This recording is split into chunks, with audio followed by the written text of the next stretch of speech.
Hey, this is Aaron Fletcher at the Fletcher Method. I want to answer a common question that I get all the time from business owners and entrepreneurs, which is, what KPIs or key performance indicators should I be paying attention to for my business? This is really important because if you ask 1,000 business owners what their KPIs are, number one, they'll probably scratch their head.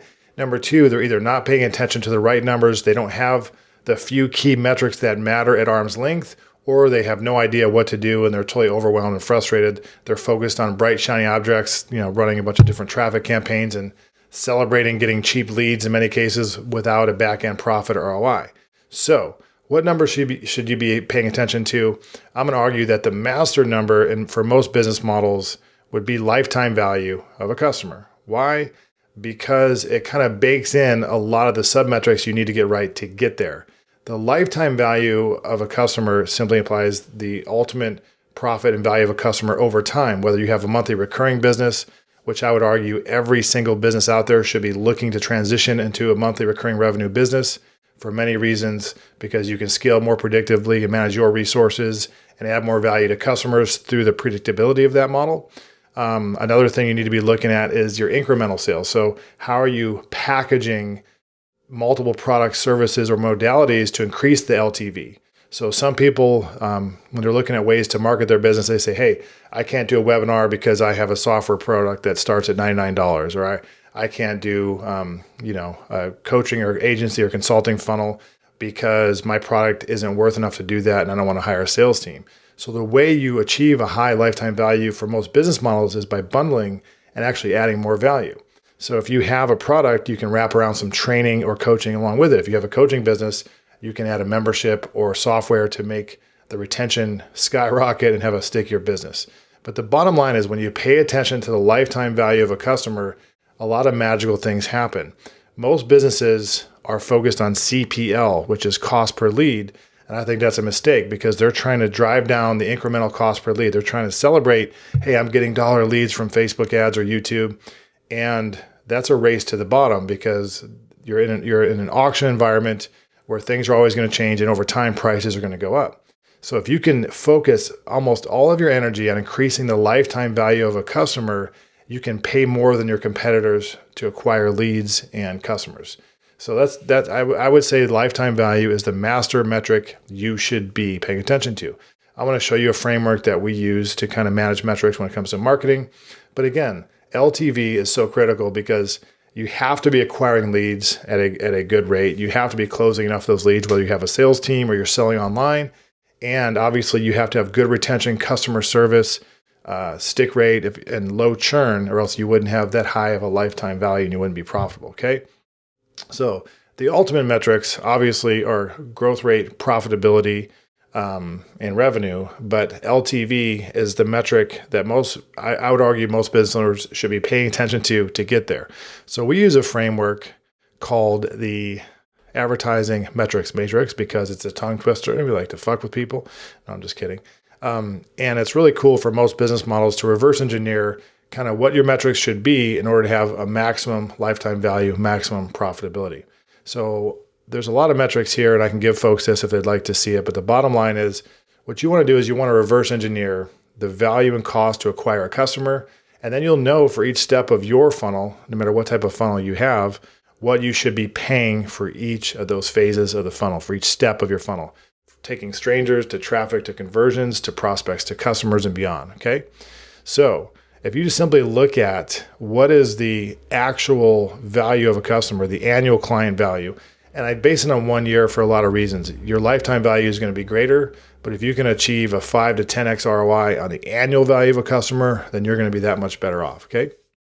So let's say you're a coach or an agency, consultant, SaaS company, and the annual customer value is 10K, okay? Well, you simply reverse engineer the performance of your funnel and the attrition that happens throughout your funnel to get there. If you don't have numbers, I'll give you some baseline numbers you can look at. For example, let's say the annual customer value is 10K. Let's say you have a sales model where someone does an online demo or a strategy call and they're trying to convert prospects into customers. Let's say for every customer you talk to, you close just 25%. That's pretty low. I would look at 40% for a good model if you're doing marketing properly. But let's say you have an inbound strategy session where people are booking on your calendar or obviously on that of your sales team, or you're meeting clients in person, and you close 25% of the people you talk to into being a customer. That means that if an annual client value is $10,000, that means just to have a strategy session with a prospect would be worth $2,500. Pretty cool, right? And then I reverse engineer and say, okay, well, what if only 5% of the new leads I generate book that strategy session? Well, that means that a lead for my business, that's why you're seeing why I want you to increase the lifetime value. Because if the annual value of a customer goes up, which is easy to do, again, by bundling your products, membership, software with things like training or coaching, leverage coaching or consulting, then everything's so much more forgiving. Check it out. If only 5% of the strategy sessions, if only 5% of your leads book strategy sessions, that means a lead is worth $125 to your business. Now, think about that. That's implying that, holy crap, if you paid $12 a lead, which is, you could basically run a huge ad set in Facebook or elsewhere and not even really worry about it and not have to micromanage and do what a lot of the gurus preach out there. I'm not going to get into Facebook's algorithm, but 90% of the information out there is total BS in terms of what the gurus teach in their courses. They have you setting up all these little $5 ad sets, which is totally going against Facebook's algorithm, and you're crippling Facebook. They can't even optimize your campaign because each ad set essentially is looked at as a completely different campaign in terms of optimization. So the bottom line is, what if you could pay $12 a lead and you had a 10 times ROI? So if you paid $12 a lead, the lead was worth $125. That means you'd be paying $250 for a strategy session that's worth $2,500 if you only close 25% of them into customers. So that's how we look at the KPIs specific to marketing. And I would say, other than your top level profitability and growth rate, which are the ultimate metrics that either investors or shareholders would look at, that LTV is the master metric we tend to look at. The first thing I want to do when I look at a business, if I'm going to invest in that business, either for equity or consult with that business or take on that business as a coaching client, I'm considering how can we increase the LTV of a client right off the bat with cross-sells, upsells, packaging, bundling, implementing a recurring revenue model for that business, productizing the business so there's scale there, so you're not going to be hindered by scale. So to go from proposals to products, meaning how do you take an intangible like a service and actually bundle it into a fixed product deliverable that increases the heck out of, it lowers buying resistance and increases conversions when you're selling an absolute tangible product around your service, okay? So yeah, I look at LTV. Hopefully that's helpful. What I want you to do as a takeaway is just say, no, two things. How can I increase by 2 or 3x the lifetime value of a customer right away by changing?